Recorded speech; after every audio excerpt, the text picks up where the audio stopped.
Hello, everyone. Welcome back to the Gaming Mix podcast, your official podcast from analogstickgaming.com. If you don't know me by now, I hope you would know me because we're on episode 82. My name is Jordan, one of the co-owners of Analog Stick Gaming. And to my right, as he most often is the founder himself, Jeff Young. How are you, Jeff? Doing pretty good. It's snowing like crazy now, so we finally got our snow, and it's been freaking cold. Holy hell! I actually know somebody who is currently on holiday in Banff, which I believe is somewhat near to you. It's about an hour and 40 minutes away. And the amount of snow that I've seen on there, like pictures and stuff, I'm like, oh my god.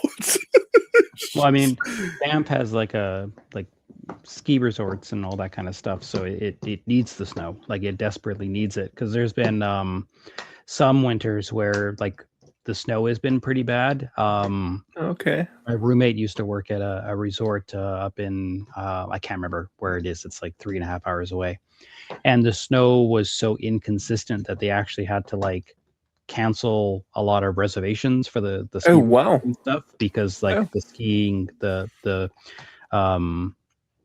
conditions were so inconsistent that it just would not have been a good ski visit. Like, it just would not have been so we need the snow in certain areas because it is part of a driving economy for Alberta to be this like ski capital of Canada kind of thing. So that makes sense. That completely makes sense. But hopefully you're dealing with it okay. Because we have lots of video game news to talk about today. Oh yeah, Sony dropped something, then Microsoft said, "Hold my beer," and yeah, basically, and let's be honest, it's not been a great week for the industry. We will, of course, talk about all of it, and before that, though, I think we have a word from our good friends at NordVPN.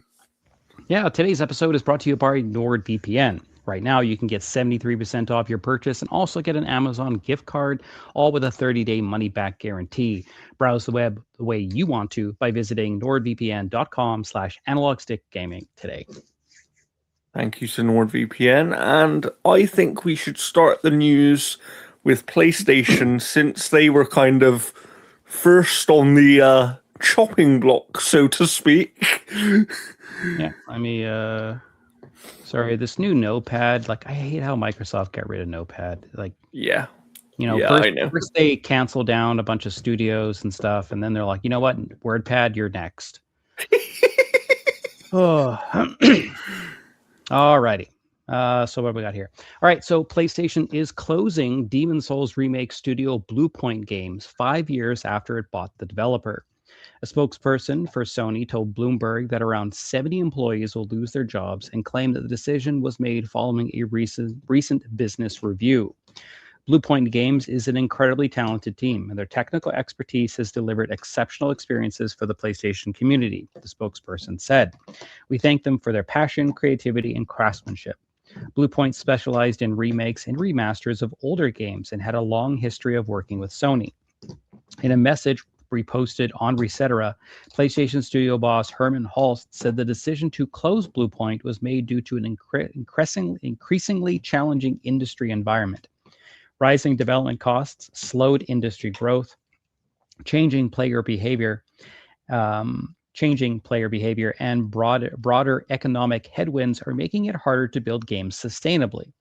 To navigate this reality, we need to continue adapting and evolving. We've taken a close look at our business to ensure we're delivering today while still well positioned for the future. As a result, we will be closing Bluepoint Games in March. The decision was not made lightly. Bluepoint is an incredibly talented team, and their technical expertise has delivered exceptional experiences for the PlayStation community. I want to thank everyone at Bluepoint for their creativity, craftsmanship, and commitment to quality. Where possible, we will work to find opportunities for some impacted employees within our global network of studios. While I know that this news is hard to hear, I'm confident in the direction we're headed. Creativity, innovation, and building unforgettable experiences for players remain at the heart of PlayStation Studios. So again, so much of this is PR speak. Yeah. Like, oh, we need to trim our teams so that we're more agile. Like How much money did you make this year? it's like this team built literally the best launch game PlayStation 5 had. Yes, I agree. And there was rumors that they were put on a God of War service game. Yes. They have Bloodborne right there, instant money. I will say, so on the Bloodborne live service thing for a minute, because I know that a lot of people, God of War live service, sorry. I know that a lot of people have been speculating that all came from PlayStation's decision. Oh, like everyone must make a live service game. Yeah. I have heard somewhat differently. I have actually heard that Bluepoint were the ones who pitched the game to PlayStation after helping out on God of War Ragnarok. Yeah. So, look, take that with a grain of salt.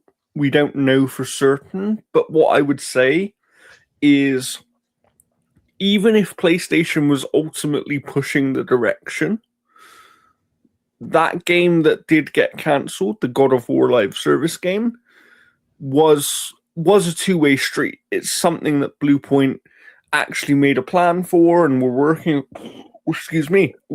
on. And it's a shame that got cancelled, and they've since that cancellation they've been given about a year to find something else.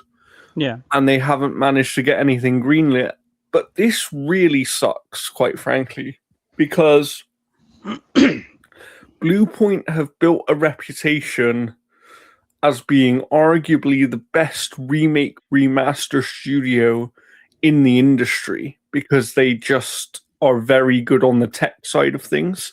And I completely agree with you, Jeff. When you look at something like Demon's Souls, right? People were very apprehensive about them remaking that game.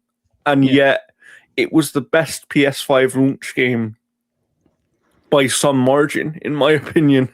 So, I'm really shocked by this, given that PlayStation love to remake and remaster games, and also given that remakes and remasters are virtually guaranteed hits every time, as long as they're done well. And their return is pretty good too, because you're not building a game from scratch. Yeah. So there's less cost risk when it comes to that kind of stuff. But again, like building like a live service God of War game, that's all built from the ground up. So, it sucks because Bluepoint finally gets to kind of make their own game, and they get shut down. And I mean, sure, like here's the thing that sucks. They're going to get people jobs and stuff in other studios, which is fine. Yeah. But you're also removing Bluepoint as an entity within the industry. Yeah. I'd rather those guys go off and rebuild a new studio and find some kind of financial backing. So that's exactly what I was going to say. Why could they not come to some sort of solution like we've seen in the industry over the last few years, where you just go, hey, do you know what? We don't really have a place for you guys anymore. You don't fit within our business plan, but we're happy to let you go and try and find your independence and funding from elsewhere. Yeah, Toys for Bob. Yeah, what's the issue with that? I'll be honest, I would not be shocked if a lot of the Bluepoint team do try and go and make their own studio and kind of just start up again. Because if I was an investor, okay, and I had the majority of the Bluepoint team come to me and say, hey, we've just been shut down, but we're looking to start a brand new studio focused on remakes and remasters within the industry. We're going to call it Red Point. It would be an easy investment because, as you said, the return on investment for a remake remaster of a video game when done well, is really high. Like Embracer does a lot of remakes and stuff like the with yeah, through their THQ stuff. for Uh, sure. Yeah. so yeah, no, Uh, it sucks. it was the worst news of the week until we, of course, got to Microsoft and what they decided to do on Friday, which people are still sort of shocked by and can't understand exactly what's happened. Yeah. All right. So this one's a little bit longer read. I did try to trim some of the repetition, but yeah. So this is a lot of news all in one. But in order to talk about one, you have to talk about everything. So let's go here. All right. Oh, sorry. I was trying to burp here. Ugh. All right. All right. Xbox is set to undergo huge management changes, with Phil Spencer retiring and Sarah Bond resigning. Spencer will step down as Microsoft Gaming CEO on Monday, February 23rd, the company announced on Friday. Spencer will be replaced by Asha Sharma, who joined Microsoft only 2 years ago as president of its core AI product, which she describes as leading the product portfolio for AI models, apps, agents, responsible AI, and the developer tools for consumers worldwide. Xbox president Sarah Bond, who some had assumed was being prepared to succeed Spencer at Microsoft as Microsoft's gaming CEO, has instead reportedly resigned from her role. Xbox Game Studios head Matt Booty will also be promoted to Chief Content Officer, working alongside Sharma. Xbox has always been more than a business. It's been a vibrant community of players, creators, and teams who deeply care about what we build and how we build it, and it deserves a thoughtful, deliberate plan for the road ahead. Today marks an exciting new chapter for Microsoft Gaming as Asa Sharma steps into the role of CEO, and I want to be the first to welcome her to this incredible team, says Phil Spencer. Working with her over the past several months has given me tremendous confidence. She brings genuine curiosity, clarity, and a deep commitment to understanding players, creators, and the decisions that shape our future. We know this is an important moment for our fans, partners, and teams, and we're committed to getting it right. I'll remain in an advisory role throughout the summer to support the smooth handoff. I'm excited for Asha Sharma as she steps into the role. She's joining an incredible group of people, teams full of talent, heart, and a deep commitment to the players they serve. Watching her lean in with curiosity and a real desire to strengthen the foundation we built gives me confidence that our Xbox communities will be well supported in the years ahead. Sharma also reportedly emailed Microsoft staff explaining her expectations for Xbox as she steps into Spencer's role as Microsoft Gaming CEO on Monday. My first job is simple: understand what makes this work and protect it. Sharma said Xbox has to make 3 commitments in order to ensure future success, the first being great games. Everything begins here. We must have great games beloved by players before we do anything. Unforgettable characters, stories that make us feel, innovative gameplay, and creative excellence. We will empower our studios, invest in iconic franchises, and back bold new ideas. We will take risks. We will enter new categories and markets where we can add real value, grounded in what players care about most. I promoted Matt Booty in honor of this commitment. He understands the craft and the challenges of building great games. He has led teams that deliver award-winning work and has earned the trust of game developers across the industry. The second commitment, according to Sharma, is the return of Xbox, while also maintaining the brand's current policy of multi-platform releases. We will recommit to our Xbox core fans and players who have invested with us for the past 25 years, and to the developers who build the expansive universes and experiences that are embraced by players across the world. We will celebrate our roots with a renewed commitment to Xbox, starting with console, which has shaped who we are. It connects us to the players and fans who invest in Xbox and to the developers who build ambitious experiences for it. Gaming now lives across devices, not within the limits of any single piece of hardware. As we expand across PC, mobile, cloud, and Xbox should feel seamless, instant, and worthy of the communities we serve. We will break down barriers so developers can build once and reach players everywhere without compromise. Finally, Sharma stated that Xbox will commit to the future of play, specifically noting that Xbox will not focus on soulless AI slop, a notable comment given the core AI role she is about to depart from. We are witnessing the reinvention of play. To meet the moment, we will invent new business models and new ways to play by leaning into what we already have: iconic teams, characters, and worlds that people love. But we will not treat those worlds as static IP to milk and monetize. We build a shared platform and tools that empower developers and players to create and share their own stories. As monetization and AI evolve and influence the future, we will not chase short-term efficiency or flood our ecosystem with soulless AI slop. Games are and always will be art, crafted by humans and created with the most innovative technology provided by us.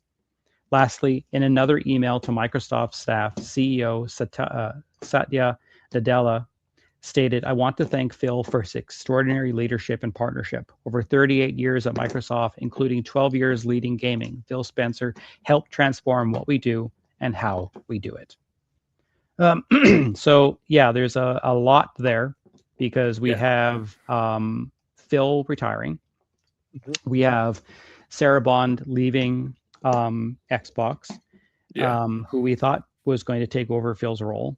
And we have someone new who's only been with the company for 2 years, but based off the wordage that she's provided, I think it's in good hands. Yeah, I mean, I have a lot to say on this, and I want to start with a positive moment and just say,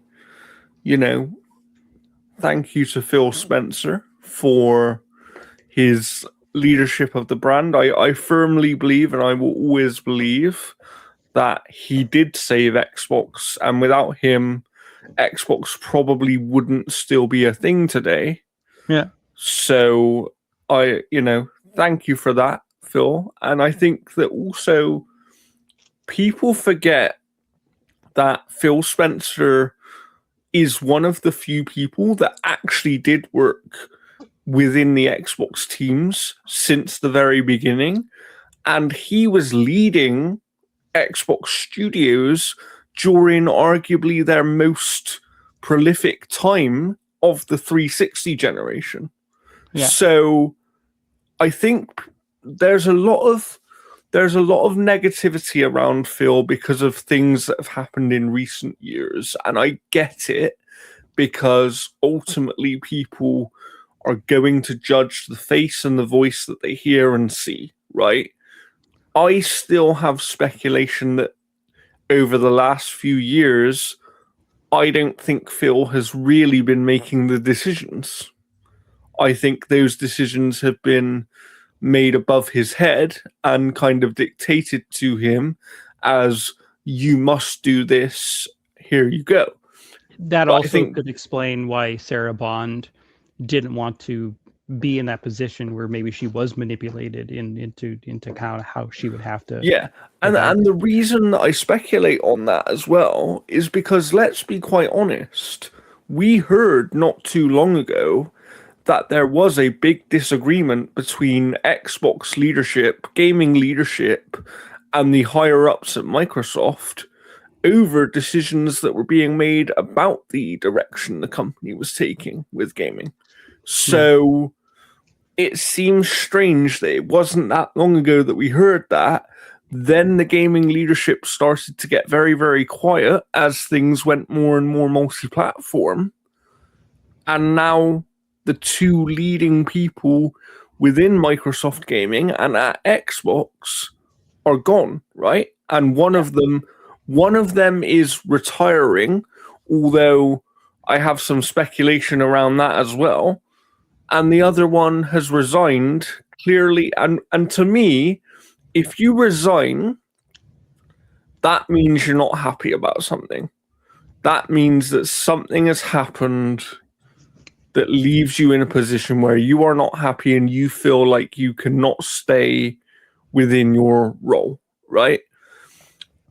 Could that be that she was passed over for taking on Phil's job? Potentially. Could it be that Sarah Bond was not willing to step into Phil's role when she knew that she ultimately wouldn't have the power? Maybe. Who knows, right? There's a lot of speculation to be had right now, and I think that there's going to be speculation over whether this is a real retirement from Phil as well, because let's be honest, Phil mentions in one of his statements that he had spoken to Satya Nadella last year about retiring, about basically he wanted to retire soon and all this kind of stuff, and they were making a succession plan and all that.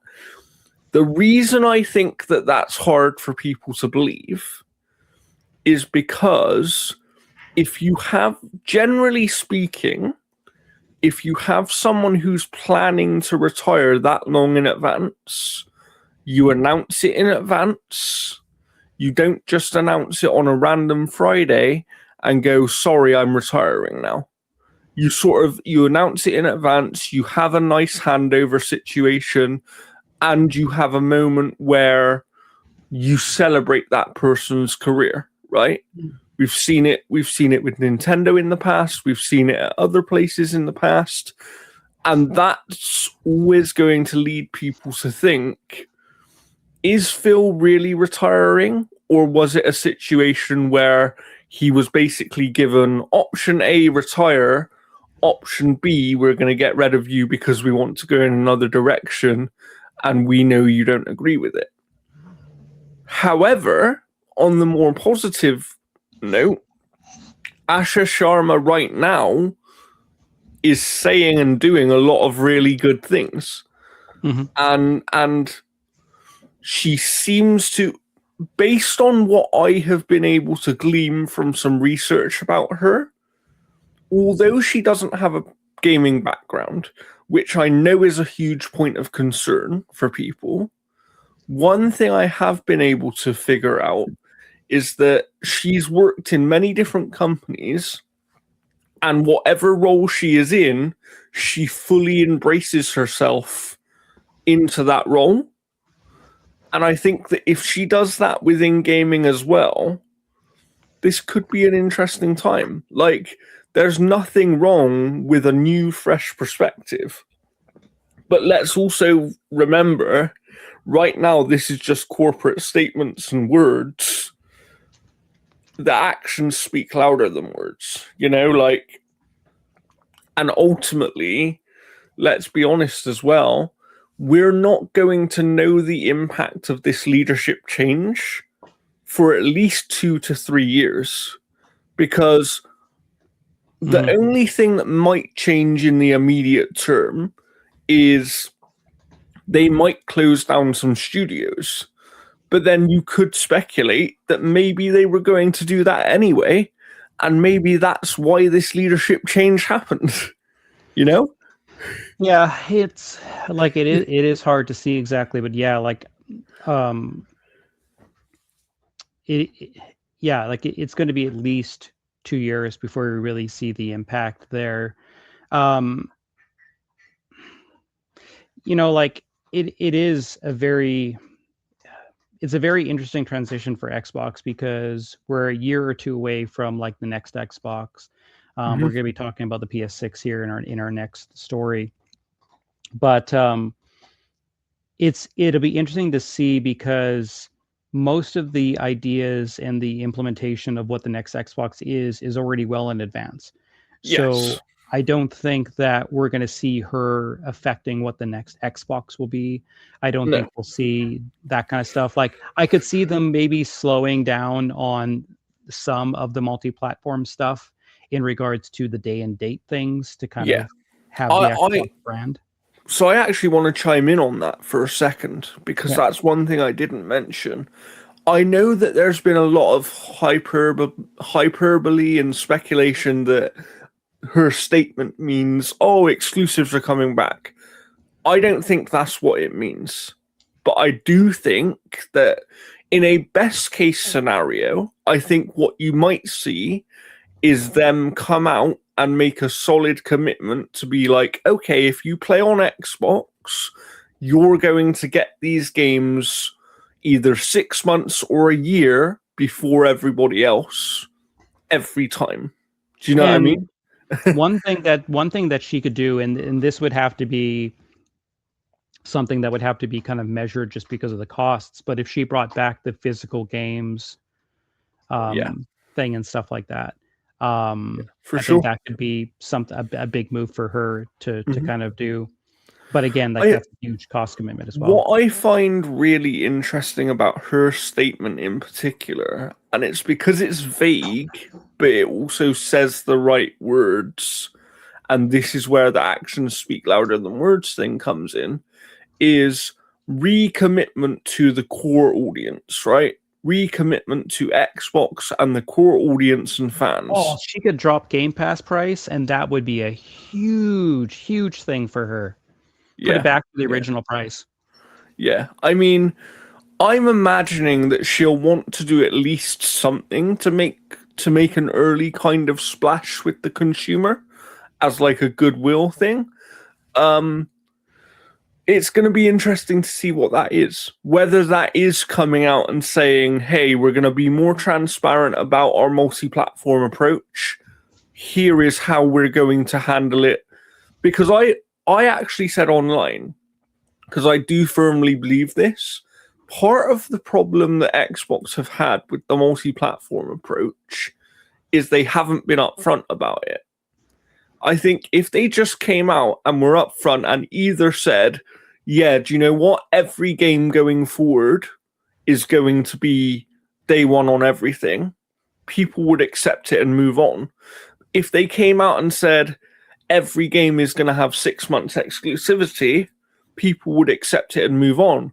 But because they leave it in this weird middle ground where they don't want to be honest and they want to say we decide on a case-by-case basis, when we know that ultimately isn't really true, it leaves people feeling a bit left in the dark and a little bit abandoned, because it's like people just want honesty and they want a clear direction. And if you can give them honesty and you can give them a clear direction, the people who are supportive of that direction will get behind it. Because as we've discussed before, no one really loses out from the multi-platform approach. The only thing you lose is potentially, you could argue, you lose a reason to only own an Xbox from a software perspective. And one thing, yeah, go ahead. I was going to say, but that's not the only reason that people own Xboxes. See, like, if in a perfect world, this is what I would want her to do, is basically like a three-prong approach. Is your multiplayer games are day and date everywhere. Yeah. Your single-player games and stuff have a 6-month window or whatever to appear on PlayStation or Nintendo. Yes. 2, reduce the price of Game Pass back down to its original price. And 3, just make a basic, you get absolutely nothing but online play for free. That way their PC and Xbox players are playing for free, blah, blah, blah, blah, blah. So you have online play for free. But you do dangle that carrot of like, hey, if you have even the most basic Game Pass thing, which is only like, whatever the price would be, you get all this other stuff as well too, because a lot of people will be like, oh yeah, if I just pay $10 a month, I get all of this plus online play. Yeah. But if they made online play free, then suddenly someone goes like, oh wait, I can play Call of Duty online for free on Xbox, as opposed to I have to pay $13 a month for PlayStation. Well, I'm going to go over to Xbox. So it makes it a very enticing thing, and you're pulling more customers in, which technically means you're probably making more money than you would be off of charging just with a basic tier of online. Absolutely. And my other thing, my piece of advice, if Asha Sharma's out there listening to the community right now. Oh, she does. She's watched every episode except for 17. I don't know why. My piece of advice right now would be, please pick a direction and commit to it for the long term. Because let's be honest, even in this hyperbolic world where you bring back exclusives, the problem you have with that is, although yes, that would be a major selling point for the platform, the issue you have with that is right now you've lost people's trust. So even if you come out and say we're bringing back full exclusives, things will no longer be multi-platform, people will go, but why should I believe you because you changed your mind before, you know? And it will take, and in some circumstances, it will literally take years of a committed one direction approach to gain back the trust of the community. So my biggest piece of advice to you is, please choose a direction, communicate it really clearly as possible, and then stick to it for the medium to long term so that you can actually rebuild that community trust, that when you say you're going to do something, that's what you do, rather than, oh, Xbox say they're going to do this, but in a year's time they might change their mind. Because that's part of the reason they're in the problem they're in right now. So yeah, that would be my biggest piece of advice, is please do that. If you were asking me what I'd like to see them do in a realistic, what I think they actually could do in a reasonable way type of situation, I would come out and say, okay, look, as you said, Jeff, I would say, okay, I'm actually going to adjust it slightly. I think that your Xbox tentpole franchises, so your Forza, your Halo, your Gears of War, should all be full exclusive, right? Mm-hmm. I think that you could argue that maybe you bring the multiplayer portion of those video games as a kind of multi-platform thing later down the line. But I do, in my mind, if you really want to add value back into the ecosystem and respect the legacy of the ecosystem, you make those three tentpole franchises full exclusive on Xbox and PC, and you don't give them to other platforms. Then what you do is brand new multiplayer games go day one everywhere, because it's going to be best for the game and the community of that game itself.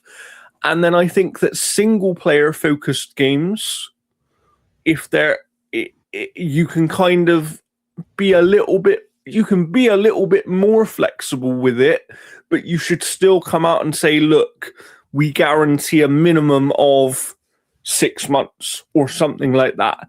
You should guarantee a minimum amount of time of exclusivity, because let's be honest, Jeff, most people that want to play a video game probably play that game within the first 6 months to a year of release, right? That's why you get a lot of double dipping from PlayStation to PC. Yeah.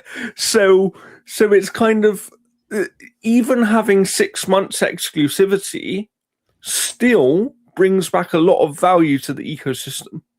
And that is how I would approach it. Because to me, if you come out and you do that, what happens is you end up with people going, okay, you're respecting the legacy because you're bringing back these legacy franchises, and you're making it so that if you want to play these franchises, you have to own an Xbox or you have to be on PC, which is part of the Xbox ecosystem, right?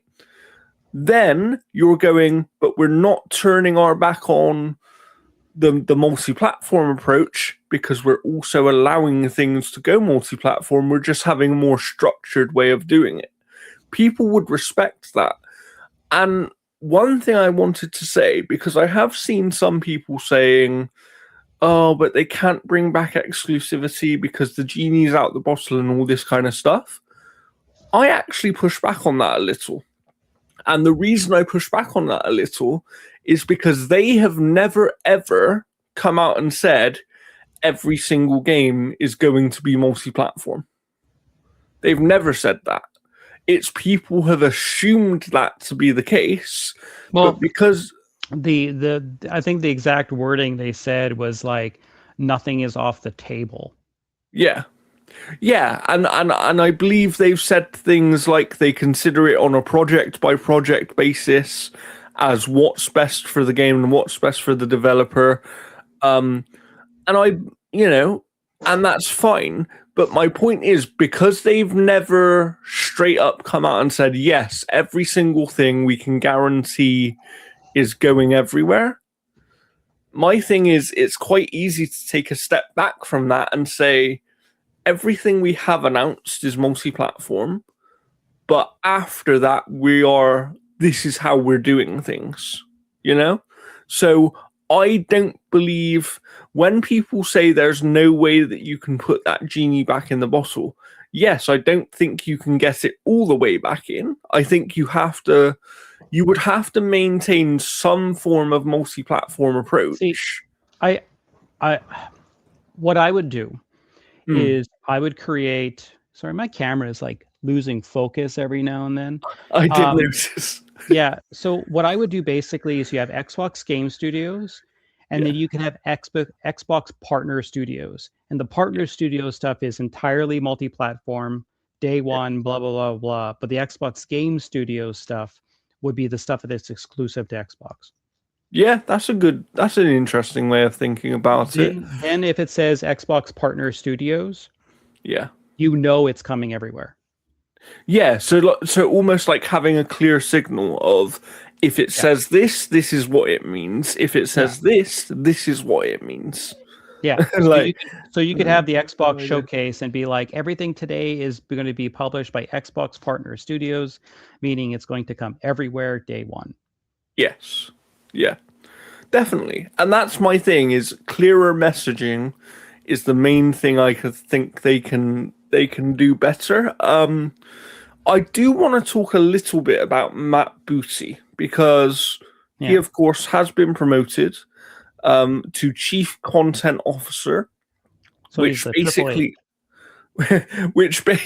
which basically means he will now be overseeing every single studio that Microsoft own, not just the Xbox Game Studios portion of their gaming, of their gaming developers. Yeah. And I know that some people have concerns about that because some people do have issues with Matt Booty. One thing I would say is Matt Booty has worked in the industry for over 2 decades. The guy was a developer himself, so he comes from a development and producer background. Okay. And also, while there have been problems within the pipeline and things since he took on the role of leading Xbox Studios, let's also be honest, they've actually been a lot more consistent since he's been in the role than they were previously. Yeah. so I don't think it's necessarily a bad thing.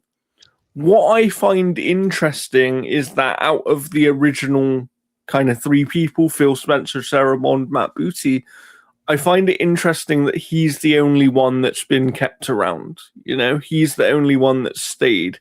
And I suspect it's because the way they're positioning this is that Matt Booty effectively is second in command of the whole gaming division at this point.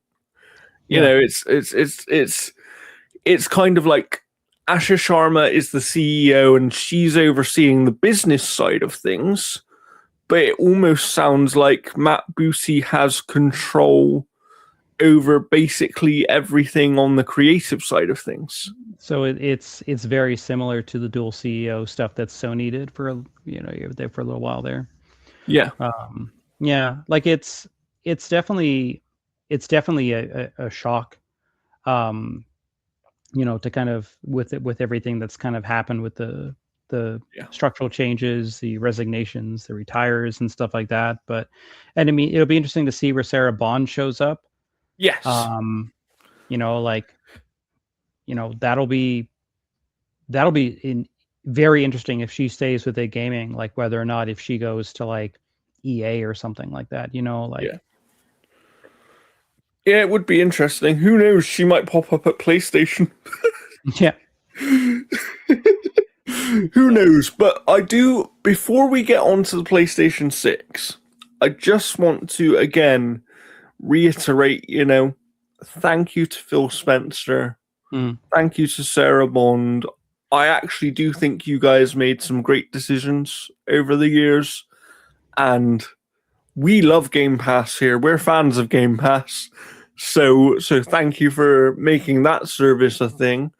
But yeah, we wish you well in the future. We can't wait to see what you do. I mean, if you are retired and you fancy coming on a podcast one day, we're approaching episode 100. Tell us what you really here. think of Sony, Phil.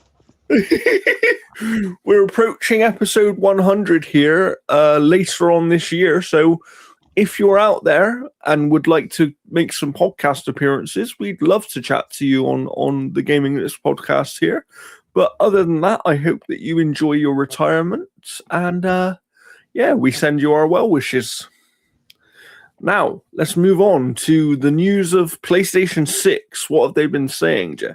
So Sony is considering holding back the release of PlayStation 6 to at least 2028 or 2029, a new report claims. In an article about the ongoing surge in memory prices, Bloomberg says the upcoming bottleneck of memory production will cause huge ramifications across the tech industry.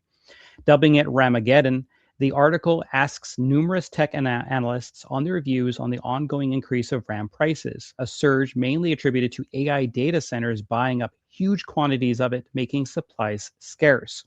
Noting that Apple, Tesla, and at least a dozen other major corporations have warned that the shortage of memory will constrain production in the future, the article claims that Sony and Nintendo are planning on acting accordingly. Citing sources familiar with Sony's strategic thinking, the article claims that Sony Group Corp is now considering pushing back the debut of its next PlayStation console to at least 2028 or even 2029. The article insists that the RAM shortage issue is not going to be resolved anytime soon, quoting Lenovo CEO Yang Yaqing as saying this structural imbalance between supply and demand is not simply a short-term fluctuation. Tim Archer, CEO of chip equivalent supplier Lam Research Corp, reportedly told attendees at a conference in South Korea earlier this month, "We stand at the cusp of something that is bigger than anything we've ever faced before. What is ahead of us is between now and the end of this decade in terms of demand is bigger than anything we've seen in the past and in fact will overwhelm all other sources of demand." So this is also on news that Nintendo may increase the price of the Switch 2 because of RAM. And PC prices, for example, are it's getting increasingly more expensive to kind of have a beefy PC because of these components being in such scarce quantities. You're muted. Absolutely. Like, we're in a really weird situation in the tech industry right now. And it doesn't surprise me that they're considering delaying the PlayStation 6 because, quite frankly, we don't know when this RAM shortage is going to not be a thing anymore, right? Like, there's RAM allocation that has been bought up literally years ahead of time by some of these companies. And it's like, it's quite frankly, I've been discussing this with our friend Keith Mitchell recently. And I think this kind of stuff should be illegal. Like, I think that buying that much allocation ahead of time and that far ahead of time should be illegal. Especially for, because like, it's AI data centers. Like, these RAM Yeah. companies should be like, no, we have to appease our like products or our consumer-based products before we even devote you know.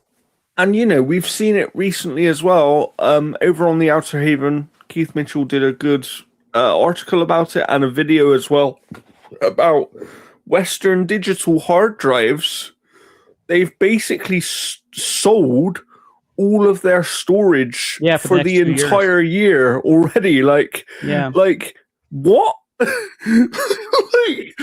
like it's ridiculous because what's going to happen is we've already had companies saying, okay, we are no longer making products for the consumer. And it's because this AI bubble is so like insulated right now that everybody's pouring money into AI. I have real concerns that when this AI bubble pops, which it will do at some point, I think it's going to take companies down with it that aren't even directly involved in AI because everyone is focusing so much on it right now. But yeah, it doesn't shock me at all. I think that given the current global climate as well around prices of things and all that kind of stuff, and the fact that, to be honest, I think we've only just started to get the best out of the consoles in the last sort of year or so. I think that delaying the next generation of console, the next iteration of hardware by a year to 2 years isn't necessarily the worst thing in the world. No, but the one thing about it as well too is you take a look at like some studios are probably betting the farm on having launch games for those consoles, and suddenly Yes. they may have to hold on to them and not see sales because they have to wait a whole other fiscal year in order to Very profit. true. Very true. And that could cause problems across the industry. And I think that, it goes back to what we were talking about. At the moment, I the mean, industry we've is in also a seen studios have that exact same thing and see a delay, and then they've had to make a last gen version of it to yeah. kind of recoup certain things. Which then affects the perception of the game, right? Yeah. Like and as we've seen before, and people say this about the Series S all the time, and it's true to some extent, but not to the extent that some people would have you believe. The problem is the consoles are the lowest common denominator when it comes to development, right? Because you have to develop for the console audience in this day and age. You like realistically, unless you really grab the PC audience to be a huge success, you have to also develop for the console audience. And when you're developing for console, if that hardware is aging, you're holding back the like what you're able to do. And we've just seen recently, that there's no surprise in saying this, but like WWE 2K26 recently obviously has had loads of reveals and loads of things said about it. And one of the things they've said is that this year's game is the first game in the series that will be leaving behind prior gen consoles. And that has allowed them to do certain things in the game that previously were just not possible due to last gen limitations, right? And Yeah, and so I've recently seen like a next gen feature that moves characters around in certain ways that you know. for sure. And if you want more on WWE 2K26, I would just say stay tuned to the Outer Haven and their YouTube channel over the coming week, because I can say that I have played the game. I have got hands on with it. I cannot tell you anything more about it, but of course, you would have seen online that there has been a creator fest in various places in the world, and you'll be hearing a lot more about the game very soon. So yeah, we'll talk about that when it comes. But I just wanted to use that to kind of illustrate the point that the problem we could have is if the next generation hardware gets delayed by 2 years, let's say, or even a year. Let's say it gets delayed by a year. As you just said, Jeff, you've got games that are currently in development that are expecting that hardware to come by a certain time, right? So currently, they are aiming and planning for having a certain level of power and technical ability. And are they going to have to cut features out of their game just to get it released, just to stay alive as a business? Mm-hmm.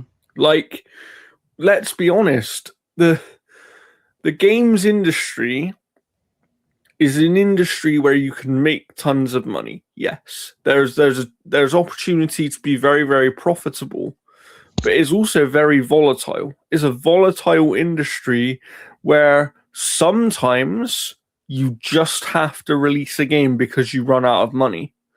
And some of these studios that are developing games right now, eyeing the next generation hardware, they may now have to release their game on prior generation hardware or what is current generation hardware.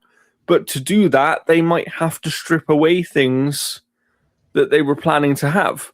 So they've effectively, at that point, wasted time and resources on making something that they can't use just because of a situation outside of their control, right? Mm-hmm. And I think that it's what is most concerning to me about this whole situation, though, is this idea that people think, oh, if the place they're going to delay the PlayStation 6 so that it's not as expensive and things like that. And it's like, do people not understand that in the world, once prices go up, they might go back down a little bit, but they never go that far back down because people. This is like the first generation of consoles where the console price has not gone down, but it's actually gone up. Yeah. So it's like, I know that, yes, there will be that perspective of right now, RAM is very expensive to get and it's hard to find allocation for. And therefore, they may delay the device because of that, right? But the reality is, RAM is going to be increasingly difficult to get because the demand for it is becoming higher and higher across loads of industries. So even when there is more allocation available, the price of RAM isn't going to go back down that much. And therefore, it's not like, oh, we're delaying the PS6 so that we don't have to charge you an extra $100 for the device. Like, this device is still going to be whatever price it's going to be.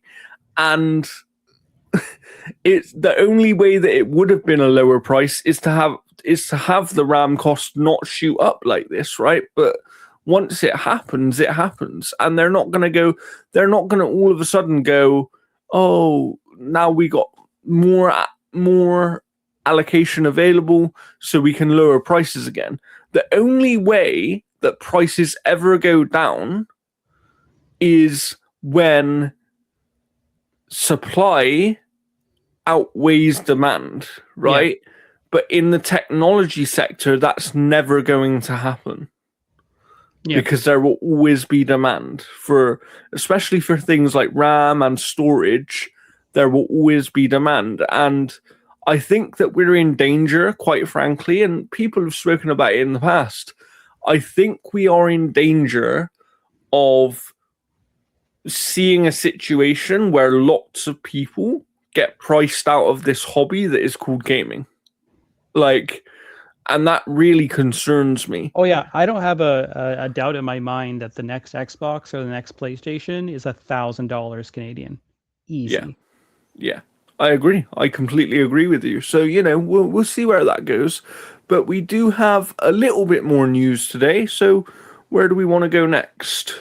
Probably end it on the news here once. Oh, why is this not working? It doesn't want you to tell everyone the news. I know. The design director of the original Saints Row says he fears the series is over, claiming his pitch for a potential prequel is being ignored by the IP owner, Embracer Group. Last November, Chris Stockman, who was design director on the first Saints Row before leaving Volition, who now works for VR studio BitPlanet Games, posted on the Saints Row Reddit page that he was planning to propose a prequel to the original game. Guys and gals, I have hopeful news. I have been asked to create a pitch for a Saints Row reboot. I can't say much more than that, but my dreams for this game have just become a little bit more than just dreams. However, Spotted on Twitter revealed that Embracer wasn't listening to his proposal and that he believes the series may be done for good. Replying to another user who claimed that the last canon Saints Row was released a decade ago, Stockman replied, "Yeah, and honestly, I think the franchise is dead, unfortunately. I get the sense that Embracer has zero ability to do anything with it. I just wish things were different. I tried my best to offer a path forward, but they seem to have ghosted me." So this sucks because to me, Saints Row was always more fun than Grand Theft Auto. Like Saints Row 2 is like my favorite of those types of games. It was just so much fun. The multiplayer on it was just a blast. Especially like the insurance fraud one where you keep jumping out in the traffic. That one was always so much fun. But it was just a lot more fun. I think they were the stories and stuff were like it would make for a really good movie if they were to do that kind of stuff. But the last one I think didn't hit because I think they just tapped into a culture that with its characters that the franchise just didn't need. Like a lot of the characters and stuff I don't think fit the Saints Row mold. They tried to bring, some aspects of it back and most of the game did feel pretty good. Like, I love the LARPing mission. That one was super fun, but the majority of the game just didn't have the grit I think that it needed to kind of go with it. But it sucks that this might be the end of Saints Row. Like, I don't know, like maybe they decide to make a movie and then that energizes and gets everything back in. Or who knows, maybe Embracer actually repair their financial situation over time and then they can revisit some things, right? Because they could even be making a new Saints Row for all we know. Yeah, but let's also remember that Saints Row is owned by Embracer, who are in somewhat of a precarious position because they had a major financial backing deal fall through not that long ago. And that's why they closed studios and all these other things. And it's also why we see their studios that they own being contracted out to other places, right? To work on other things.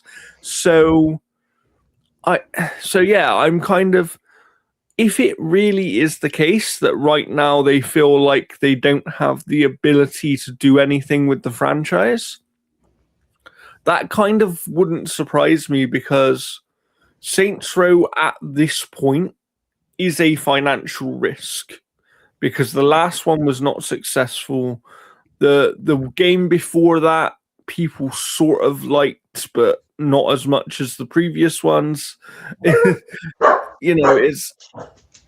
We have Banter who's deciding to randomly bark. He was saying Grand Theft Auto's better, but Banter is clearly wrong. It's Saints Row is better. Saints Row. And I would,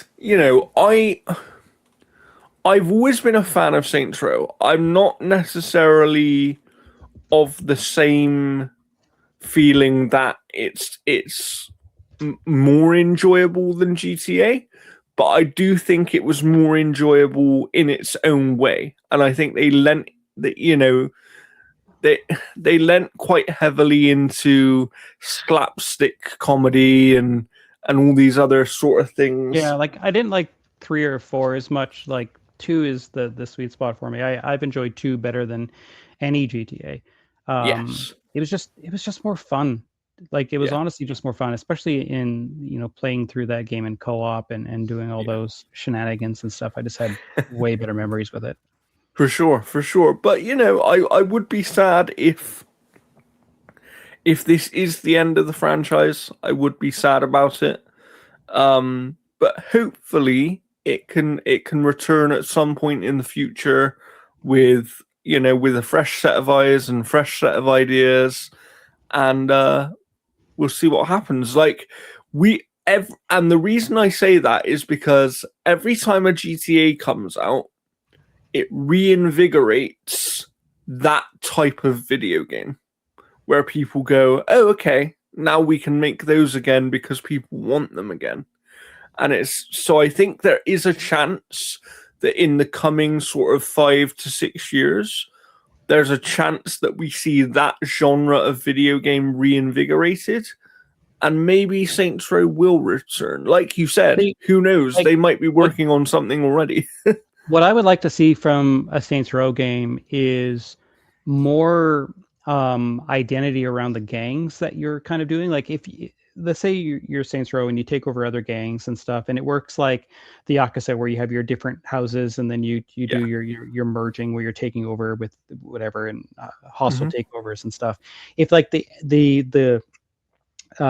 districts of town that are owned by different gangs, if they kind of were decorated in a way where you knew that you were going through the Italian mafia type of thing. If they sort of had more of an identity within the world, right? Like, yeah, and as you're taking over, the city just starts getting like more purple, kind of thing and stuff, and you actually have like where you can send gangs out to fight with other gangs. Yeah, that would be cool. You could drive through the city and you would see those wars taking on and stuff like that. Like that would be cool. There's a lot of stuff like even if they made a Saints Row Muso game, like that's Saints Row Muso game. My God, Saints Row Warriors. Let's go. Yeah, I mean, who knows? One day maybe, but not today. However, we have both been playing a handful of games. Unfortunately, most of mine I cannot talk about right now because of embargoes and other things. However, if you've been keeping track of me and looking over on the Outer Haven where I also write occasionally, you will see that the other day I released my review for God of War Sons of Sparta, which is the 2D Metroidvania that got revealed during the recent State of Play and released on the same day.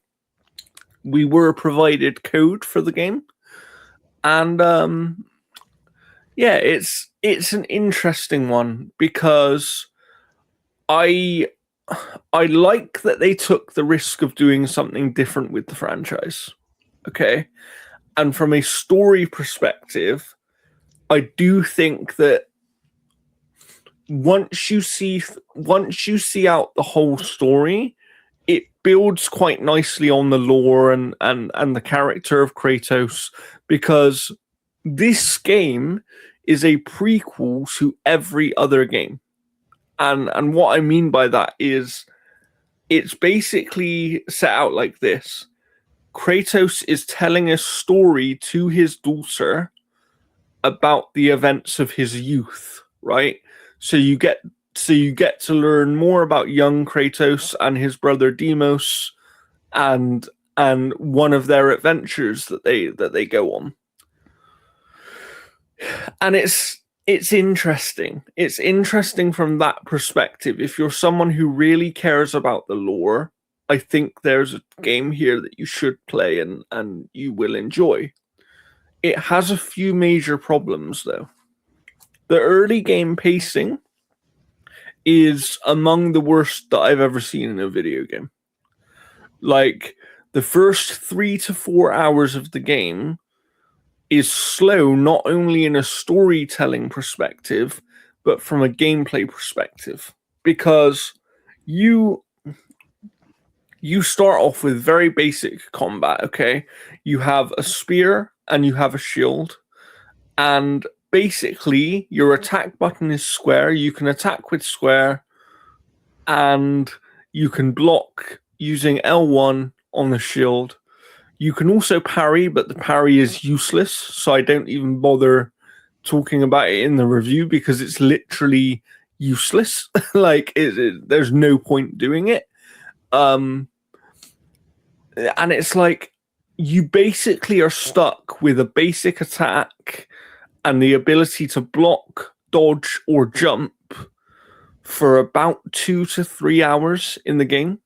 And you do eventually unlock other attacks because killing enemies gains you these blood orbs that can then be used at different campfires throughout the world to either upgrade your existing abilities or unlock new ones, right? And these new attacks and abilities are then used by holding a combination of the top buttons while also pressing square to attack. However, it never truly feels like a God of War game from a combat perspective, because it just doesn't you don't really have that ability to chain together different attacks.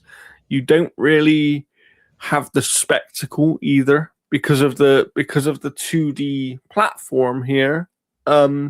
You're often fighting one, maybe two enemies at a time, and when you're not, because of the way the game's designed, you take damage from just touching an enemy, even if they're not attacking you, right? You take damage just from touching an enemy. So it means that when there are multiple enemies on screen, it's basically impossible to avoid taking damage. Like, you will take damage even if you're dodging and blocking attacks, because all an enemy needs to do is literally walk into you. So it's a weird design choice from that perspective. What I would say, to the game's credit, is it's very nice looking, but it doesn't look or feel like a God of War game. I definitely disagree on the nice looking. I think it is creatively bankrupt. I don't think the game looks even remotely good looking. Interesting. Every screenshot that I have ever seen for that game just looks, this is like, it almost has like no art design to it. Like, it doesn't look interesting. That's fair. That's fair. Like, I don't know. It just, like, I take a look at this and like, I'm not as like, you know, I'm kind of almost in the same boat as David Jaffe, which is something that I never say. But like, where this game doesn't feel like it justifies itself in a lot of ways. Like, you take a look at like properties like Young Rock, which, you know, people love The Rock, but his show didn't do particularly well. Dexter Original Sin, for example, was canceled after one season because no one cared about young Dexter, because they wanted, you know, Michael C. Hall or whatever his name is to be Dexter again. So like, there was that aspect of it. And, you know, this is the equivalent of like Samuel L. Jackson's Shaft having like a prequel series where he's 5 years old trying to get to the bottom of where the cupcake went while he's narrating it. No one fucking cares about the past of these characters so deep in their past, because these characters, as they are in their future or even just years ago, were these badass bloodthirsty killers that was Kratos. And I just don't think, like, if this was the type of game that had the art direction of something like God of War Ascension, you know, where it has that look and maybe the fluidity of it, like maybe not like where he is Kratos, you know, like that aspect of it. But I think going so far back and having it not even tonally fit the God of War games. Well, that's what I point out in my review, right? Is although in isolation, I don't think the visual design is that bad, I do think that the visual design and the art direction is tone deaf to the rest of the franchise. And that is a major problem, especially when other aspects of the visual presentation, like upgrade menus and other menus in the game, UI elements, literally look like they're ripped from God of War Ragnarok. Right? So it's weird because they have this kind of mismatch of things. And then the audio actually feels, again, like it's taken from God of War Ragnarok and basically made into an 8-bit/16-bit version to fit the aesthetic of the game. But the audio at least fits within the realm of the franchise, right? I think honestly, this comes down to they chose the wrong developer to make this. Like, if this had been a 2.5D with colors and tone that would reflect the God of War series, because you even take a look at like Diablo 3, people hated the art design for Diablo 3, that when they did that Diablo 3 Forsaken or whatever the expansion pack was, with the Reaper or whatever on it and stuff like that, it shifted the color balance back to Diablo, and people were like, finally, this is Diablo. Yeah. You know, Yeah. so it's Yeah, and it shows how much presentation can really make a difference to how a game feels and fits within a known franchise, right? It's kind of like when you play a Fallout game, you have a certain expectation over how a Fallout game looks. yeah. Because even like Fallout Shelter, even though it didn't look like a Fallout game, it borrowed from the art design of the cartoon aspects of what was in Fallout. So it looked like Fallout. Yeah, it fit within the universe. Yeah. And that's the thing, and that is where I do criticize this game quite heavily in my review. So I recommend going and reading it, because I describe this game as, in isolation, if this was not a God of War game and it was called something else, this would be considered a decent to good video game. As a God of War video game, it is held back by tonal mismatching with the rest of the franchise and by other elements that are just, it is a shame in that aspect. So I do completely agree with you there. Like, and I heard what Jaffe said about the game. I'm not fully on board with the idea that no one cares about younger Kratos. I don't think that's true, but I do think that the way they present the game here means that less people care because it's not easily identifiable as Kratos, right? But do you believe that there is a financial stability in the amount of people that care about young Kratos? That's true. That's the question, right? From a business perspective, is this I don't think 98% of the people that are ripping off heads as Kratos are like, what was he like as a 12-year-old? Yeah. Yeah, true. You know, like Very no true. one cares. Like you get a lot of people. Like I just don't think that. I think that it serves the franchise by moving forward more so, because if you want young Kratos, we kind of have him with Atreus. We kind of have that Yeah, true. True. kind of thing. Like it would have Yeah. been better for this to have been a side-scrolling game following the adventures of Atreus, like going forward to bridge the gap to when he appears next. That's true, actually. Yeah, because it would have maybe. It's kind of like this thing, right? Of like, if this game had been the first God of War game ever released, it would have been. It would have come across differently. But it's all, as you said, prequels in many cases don't actually work that well because either people don't care because they've already decided what they think of a character and decided how they relate to that character, or they do care but they don't care enough to actually want to engage with the thing, right? Like, I find, for example, with prequel content like this, people would much rather read it in a comic book form or Yeah. or in some sort of book form, right? Because that's the kind of thing where you can sit and read it in half an hour and you get the story and it builds on the character for you. It's the same as people going like, Darth Vader is my favorite character of all time, and then they watch Phantom Menace and they're like, who the fuck is this little kid? You know, it's that same kind of thing where it's like no one literally cares about young Anakin Skywalker. It's that Anakin Skywalker as he's turning to the dark side that is the more interesting character. Yeah.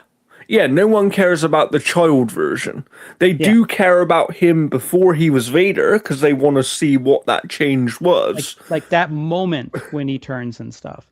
Because like if you're going to go back to like I also find it so funny that it's Kratos talking to his daughter to tell the story, and you know exactly what happens to the daughter. Yeah. Yeah. You know, like the story of like him like taking his family's life and stuff like that is the more interesting younger Kratos. Like that, if it would have been like a year leading up to that, Yeah. you know, if it had been a year leading up to that where he becomes Kratos and stuff like that, and then the last scene basically is like him doing that deed and getting the ashes or whatever like that. Like if you ended on that. Yeah. Well, Jaffe actually made that point, and that is something I agree with. Of like, we know already in the lore before this game even existed, we know that Kratos went through the trials of the gods, right? He did all these different things. Yeah. Why not do a game that's exploring that? Because it's something that's already mentioned, it's already part of the lore.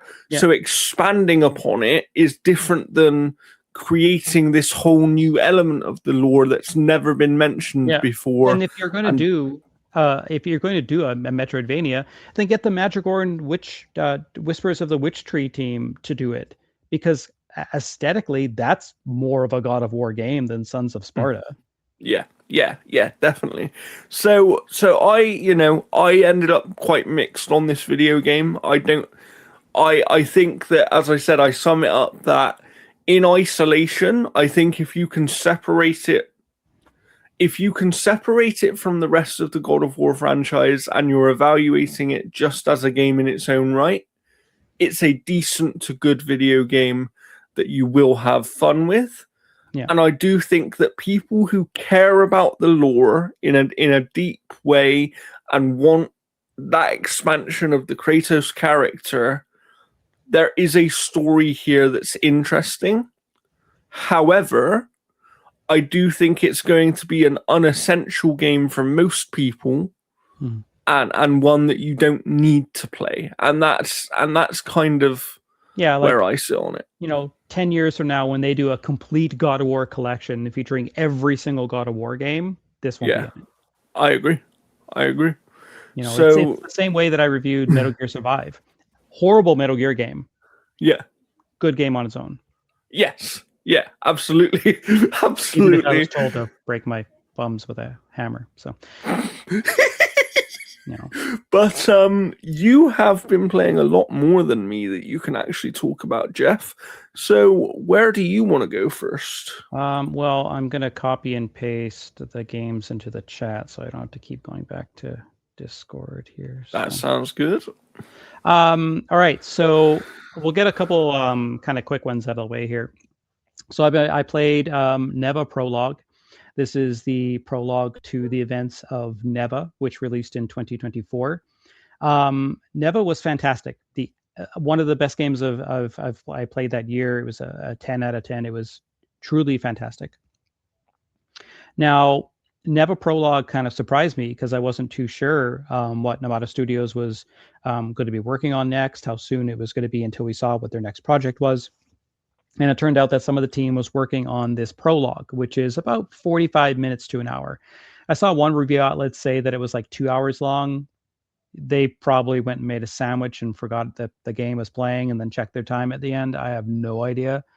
But even if you're collecting all the collectibles, it's like an hour tops.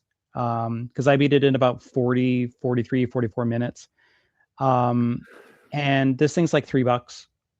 So it's not terribly expensive. It's got a couple new things that it does. It has these little enemies that when you slash at them, it'll catapult you in the air and you have to like platform up a whole bunch of them. It's like a staircase of them almost.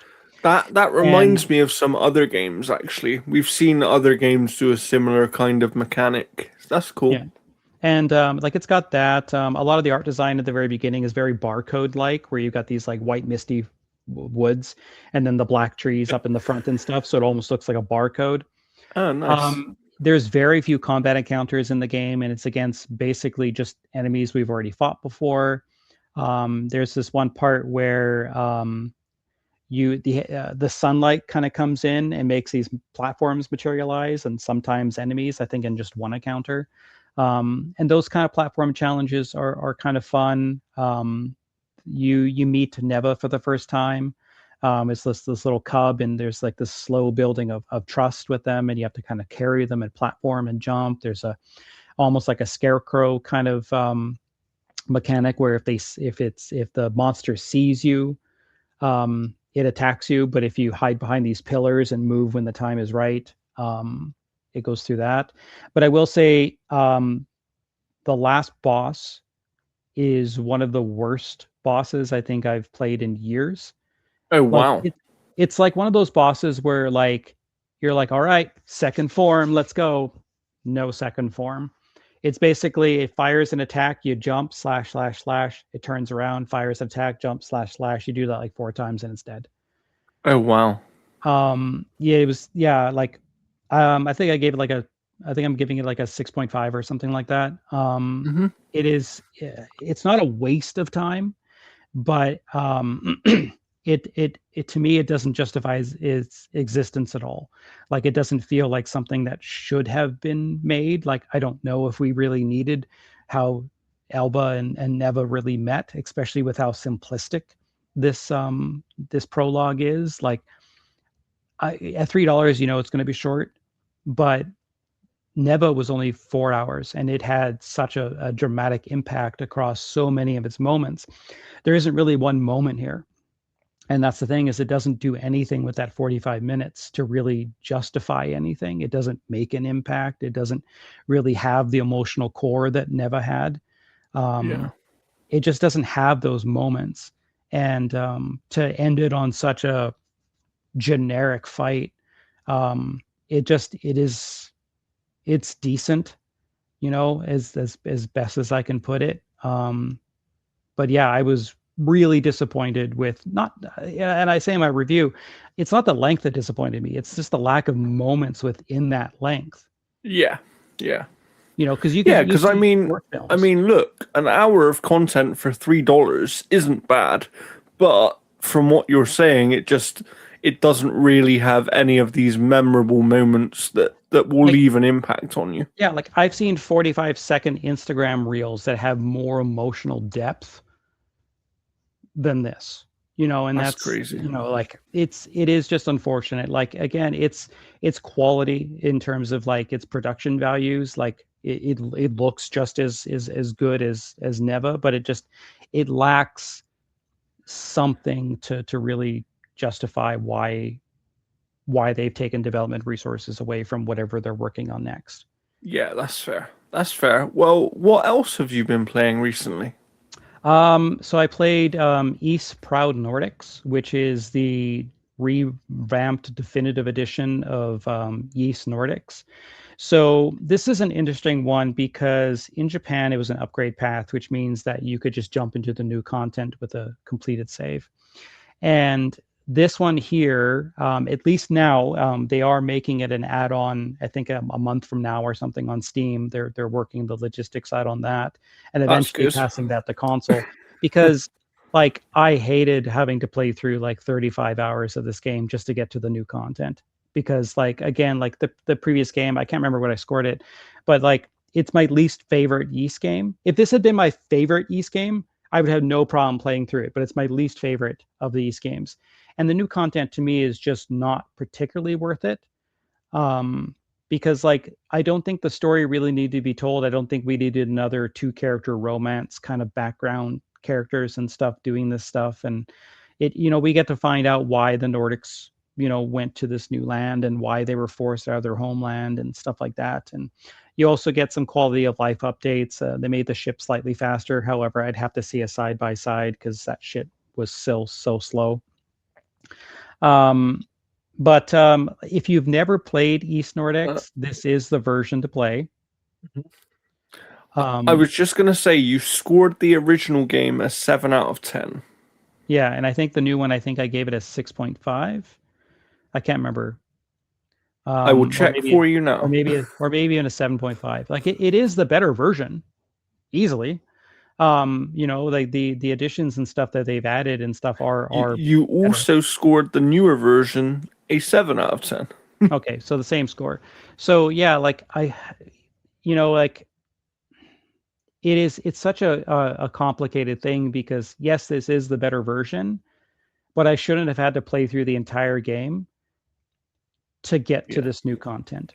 Yeah, I agree with that. And so based on what you're saying, if you've never played the game before, this is the version to Yeah, play. and if you have, wait to see whether or not the console versions get that upgrade path, because then Yeah. you can just load a completed save, go to the island, do that content, and then go to the new dungeon, which is a time dungeon thing, which is fine. But the problem is, since I've already beaten the game, I don't see the point of doing the dungeon at all, other than playing through the combat and getting new items to then go further through the dungeon. But if this dungeon had been released at the beginning of the game to give me a reason to keep doing it because I need that stuff to then progress through the game, it would make more sense. But it's almost like they made like an end game thing that really has no purpose. Yeah.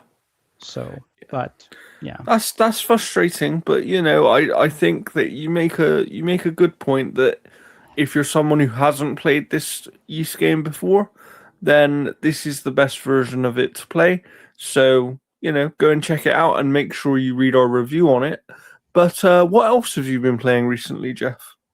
Well, I've beaten the main campaign of Yakuza Kiwami 3. I'm about a third of the way through Dark Ties, which isn't saying much. It's like 4 hours long. Yeah. But yeah, I raced through the main campaign. I didn't do too many of the sub stories. I did the whole biker gang arc and stuff, which having a girl biker gang is kind of funny. But I will say that, like, the storyline wise, I really liked Kiwami 3. I think it has some emotional pulls that are good. I like the redesign of Ryuki. He doesn't look like a melted version of Norman Osborn anymore. Um, it he kind of has that like sidekick energy from like early 90s films that had like that kind of sidekick type of thing to the main character. I like his redesign. I know there's a lot of controversy with this game surrounding the fact that Hayazaki, or whatever his name is in the game, the Japanese voice and the look of the character is based off a guy that was admitted to sexual misconduct and stuff like that. So Yes. that is a recasting choice that is very controversial, and especially with one that the studio is defending, which is frustrating. But and like I know like it went down from like 120 sub stories down to like 30 or so, including one that was extremely the fan favorite, as well as one that had to deal a lot with trans rights that they removed. So Yes. there's a lot of controversy with this game, but again, like I never played the original, so I don't know the context of what those sub stories really lacked, because I don't do too many of the sub stories just because I find them to be nothing more than, oh, Kiru, I really want to impress this girl. Can you give her this note? And then you give her the note, and she's like, oh my God, I love you. And it's like, no, he wrote the note. Oh, but I love you. And then the guy's like, oh man, you took my girl sub story over. Like, Yeah. it's these stories that are cute and charming in a certain aspect, but they don't really have too many gameplay ramifications in regards to other than go over, beat a person, and that's it.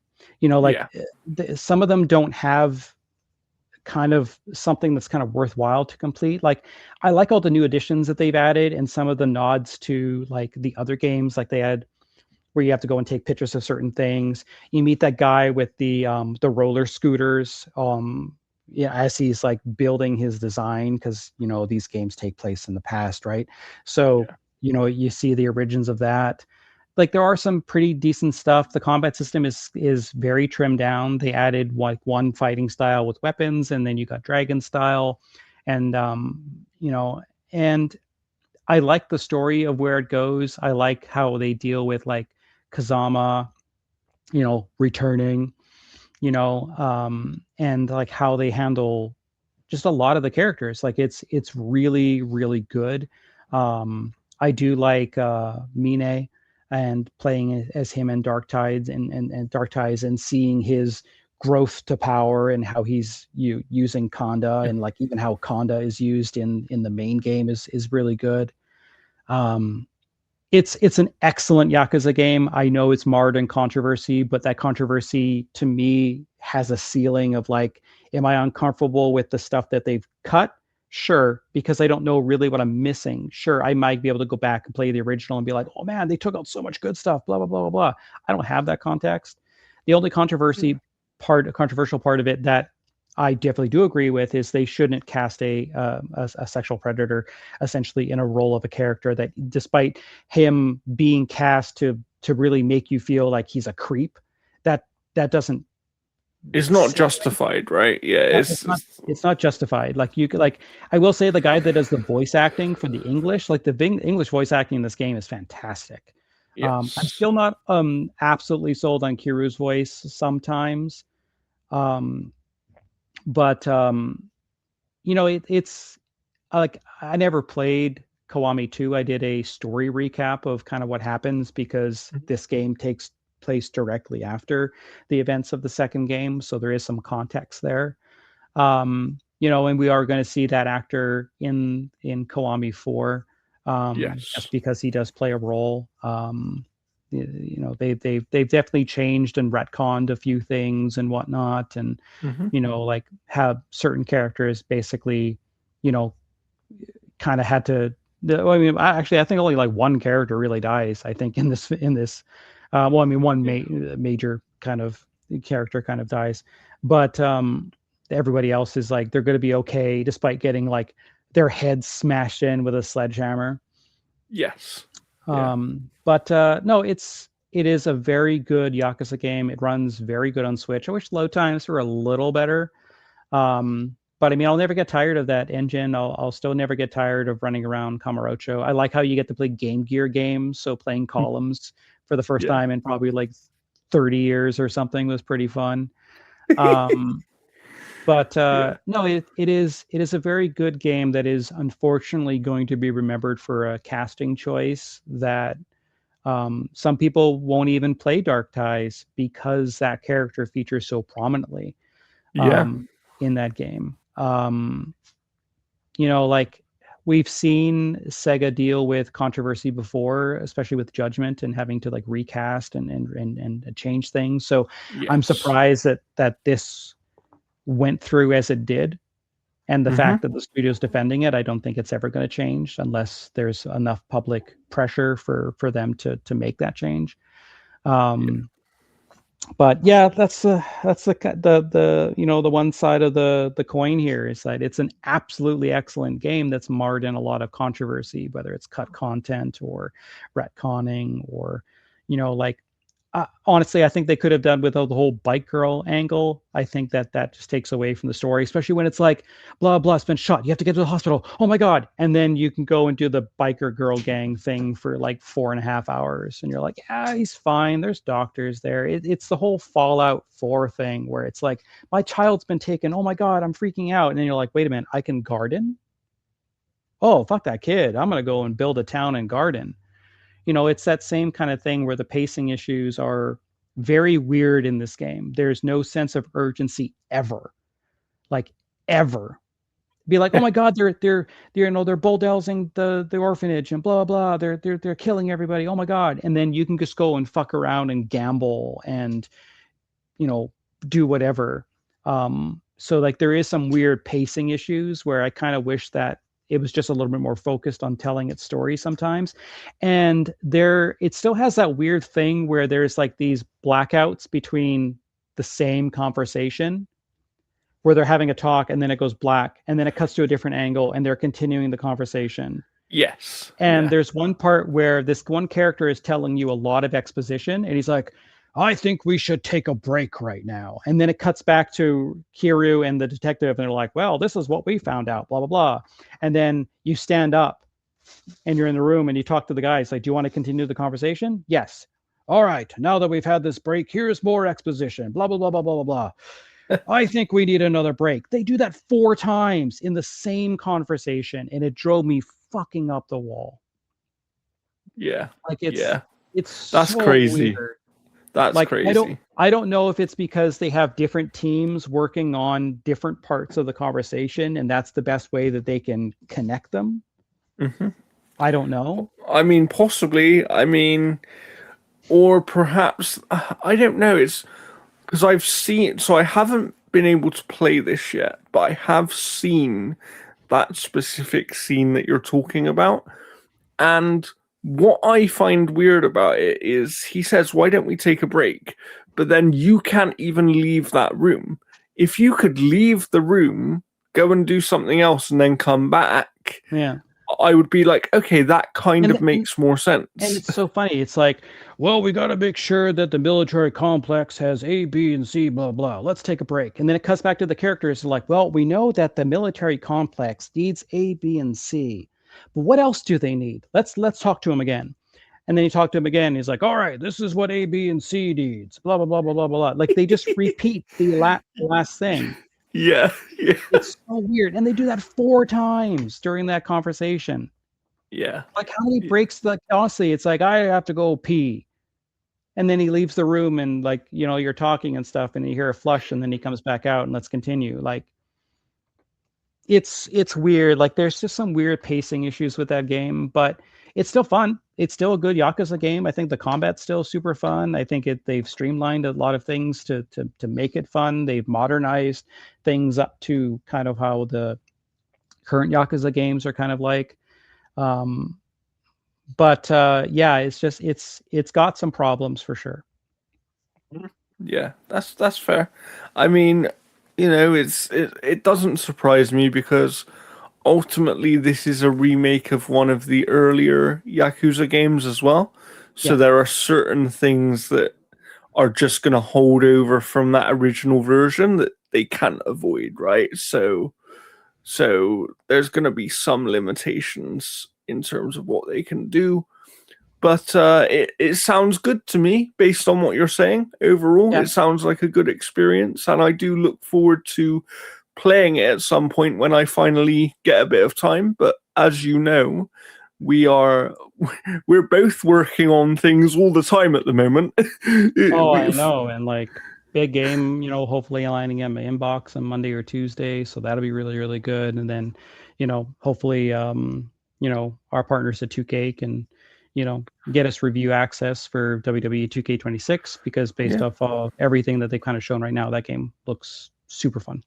Yeah, definitely. But you have played one more thing before we finish this episode. What is that? I'll be playing the crap out of this game today. It is Neo 3. I've been playing a lot of. I'm in the final area. I think I've got about 3 or 4 zones left to kind of fully complete. But this game is unbelievably fun. This is my game of the year so far, without a doubt.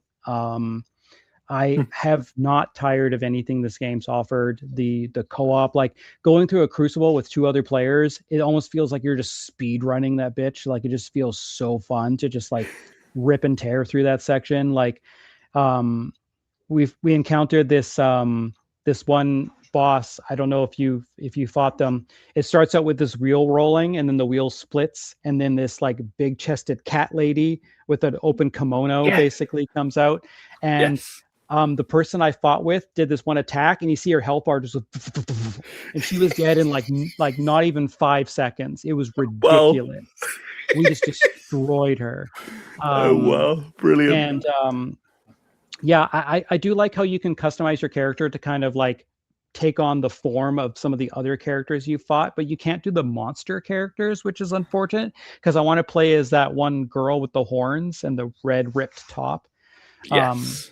Yeah. I've found her a second time in this area with a tree, and trying to kill her and stuff, but I can never pull it off. But that game is just so unbelievably fun. I switching, like I always play 90% of my time I'm playing as the ninja, because it's just so much fun. I killed my first blood demon, those like purple lines that hit the sky and stuff. I've killed my first one of those, and you get a shit ton of items. Holy hell. Yeah, it's just everything that game does. I love the loot. I love like you have to like customize 2 characters essentially. Because of all that stuff. There's a ton of customization in that aspect of it, including like these orbs that you can get that you can either treat them like Pokemon where you throw out an enemy and then it does its thing, or you can use it as like a status effect where it'll make you stronger or do certain things and stuff. Yeah, definitely. And it's just fun. Yeah, I mean, as you know from my review, I did really like the game. I'm not quite as high on it as you are, but that's also because ran into a couple of technical issues and things like that. So but I can absolutely understand, because I even point out that to me, Neo 3 might be my favorite Souls-like game. Like, and so although we have a slight difference in how we would rate it overall, I think we're on the same wavelength of Neo 3 is a brilliant video game. And like, honestly, my only complaint that I have in this game so far is the fact that there's no crossplay when you have two fucking platforms. Yeah. Like there's no reason for it like at all, because I think Wulong Fallen Dynasty, did it have crossplay? I can't remember, I think there's actually. limited crossplay, restricted to within the same console family or specific PC storefront. So it supports PC, Xbox. So okay, it did interesting. it did support PC, Xbox. So the fact that they can't have PC, PlayStation on a game that's just on the two platforms makes no sense whatsoever, because like no one I know who's playing this game is playing it on PlayStation. Yeah, and I mean, it's one of those things. I even said to you, I wish there was crossplay, because if there was, I would have replayed this entire game with you, because that's how much I enjoyed it. So, it's just really fun. Like, I've just been having a blast with it. The combat is really fun. Like, and I love how quickly you can change from samurai to ninja. It's literally tap a button. Yeah, and like there's even like a defensive block move by changing your form when they do these big red attacks and they slash and you're like change and they get stunned, and you just kind of go in with these attacks and stuff. And there's some of them where I'm like, you pull it off where there's all this noise everywhere and you just feel like amazing. And definitely the co-op is really fun. And some of the boss designs are really cool as well, like just from a visual standpoint, let alone their actual design of like how they fight, but just from a visual standpoint, they're some of the best boss designs I've seen. And I love the time travel aspect where you're going to these different areas where you're seeing kind of like the same areas almost manipulated by the growth differently and whatnot. And I like how you go back to the present and this one character is like, you're not who I fought before. Like, you're way more skilled, and where did you get this power, and blah, blah, blah. And it's just, oh my God, the game is so good. Like, like soon as I'm done here, I'm going to be making the thumbnail for this episode and then playing Neo and then working on the Never review and then working on the Yakuza game, because there's one review that I'm going to be working on this over the next week that I can't talk about right now. Yes, we will talk about that soon, of course. But we have lots of things. I'm glad you're enjoying Neo still. As I say, I'll say it again. I really do recommend you go and play Neo 3, even if you haven't played Neo 1 or 2. I think Neo 3 is a really good game. It is so much better than Neo 2. Like, it almost makes me want to kind of go back and play it and stuff. But like, the one thing I love about this game is like, you have a companion with you pretty much all the time, as long as you have the cups, and then you can summon characters. I still find it weird that you can't summon 2 companions, but you can summon 2 real players. I know. Like, that's a little weird. Yeah. But I mean, it is strange, but it is what it is. I would hopefully they'll consider adding crossplay support to this game at some point. I think that would be nice. But I think that does it for this week's episode. I will link our most recent reviews below. Mine will, of course, be my God of War Sons of Sparta review over at the Outer Haven, and by the time you're seeing this episode, I'm not sure what Jeff's most recent review will be.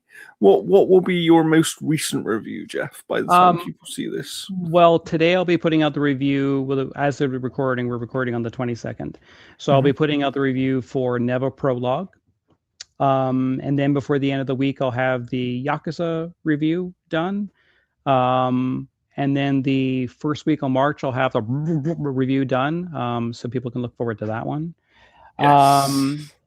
And what else we got here? Yeah, Proud Nordics, the review's already out for that one. Yeah, and that's pretty much it. Yeah, and I've got a review that I'm currently working on for us that will come in early March. I can't say what it is, but it will come in early March. As I've said, please keep an eye on the Outer Haven YouTube channel and the Outer Haven website for WWE 2K26 coverage very soon. And I'll talk more about my impressions of the game on our next podcast here. And of course, stay tuned to analogstickgaming.com for all your gaming news and reviews. We have done very, very well this month. We've actually had a record month on Google in some ways.